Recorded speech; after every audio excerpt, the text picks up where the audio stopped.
Anne Helen Peterson wrote a post for her Substack on Millennial Hobby Energy. And anytime a writer or TikToker talks about hobbies, I'm immediately in because I'm not a hobby person, but I've always wanted to be and I've tried so hard. And finally, it was this newsletter that made me realize exactly why it's never worked out for me.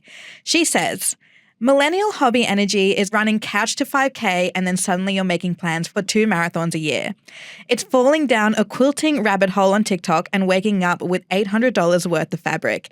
It's big and ambitious, it's swallowing, it's barely keeping the impulse to optimize and monetize at bay. Claire Stevens. I am like you, Em. I'm not a hobby person. I don't have a hobby. You do have a hobby. What's my hobby? Okay, before you started this job, you wrote as a hobby.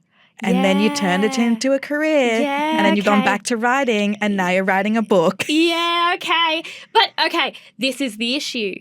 And it goes to exactly what Anne Helen Peterson is saying, that a hobby has to become a job and an income stream when you're a millennial. And I think that is why I don't have hobbies.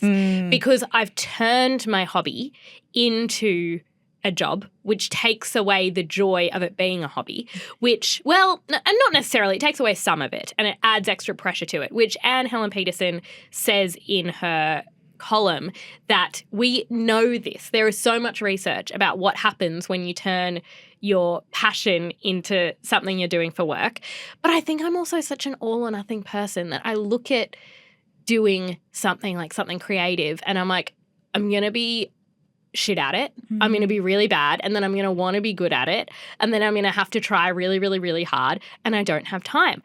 But I reckon what she is getting at, I think this big millennial hobby energy is female. The problem is female. I think men are good at having hobbies because their standards for themselves are not as high. So my partner can play basketball and he's in D-League and he is appalling and he's fine with that. I can't. So he doesn't want to get better? No. Like maybe, but he's also fine being where he is. He watched the whole Masters. He sat and watched the Masters. And golf is a hobby for him. And he knows he won't be professional. And he strives to get a little bit better, but it's just a hobby.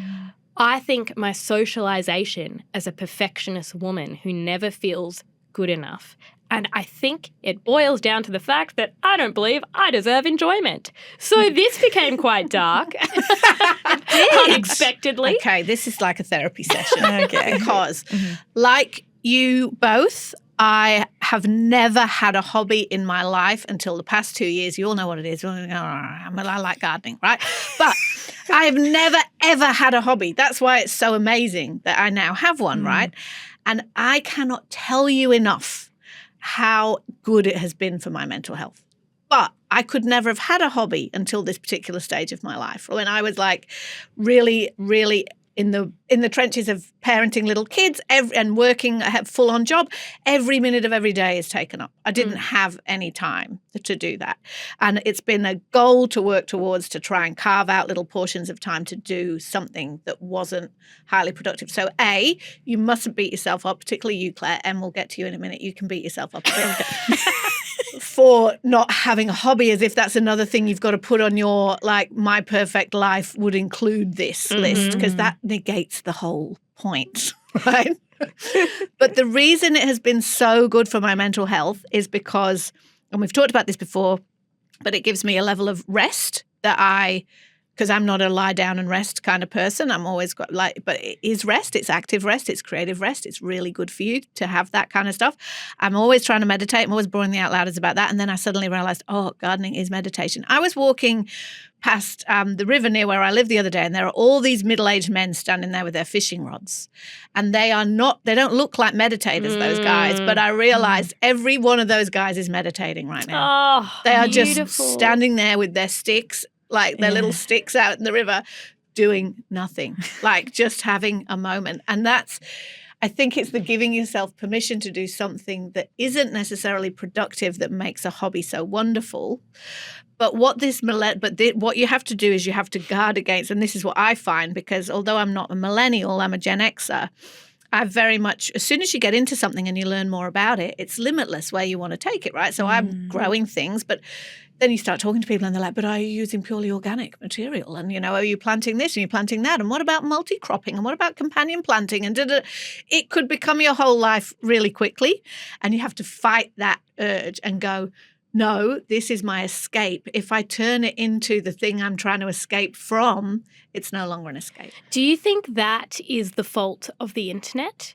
Like, surely a few decades ago when you had a hobby, and I actually remember growing up as a teenager, I would have hobbies and be like, I'm bad at sewing, but I'm going to sew, and I don't really know what other people's sewing looks like, so I can't beat myself up about it too much. That's the reason why I can't get into hobbies, because people are too loud about their hobbies. Yeah. So I started colouring in. So I bought my texters, I got my adult colouring book, and I was colouring in. And then I was scrolling on TikTok, and I saw a TikToker whose whole TikTok was about colouring in, and she had the same colouring in book as me. So I was looking at it. Her colouring in was way better than mine. Yeah. Because you know what? She does shading. What the f is that? Yeah, wow. I'm just using one color per little quadrant. Yeah. Sometimes I'm out of the lines. It's really hard sometimes. And she's doing it so well. So then I started practicing shading, was shit at it, got really mad, haven't colored in again. It is. Everything has to be a big deal. Everything has to be a competition, and everything has to be content. That's the enemy of it. We've got to keep it small. Play small.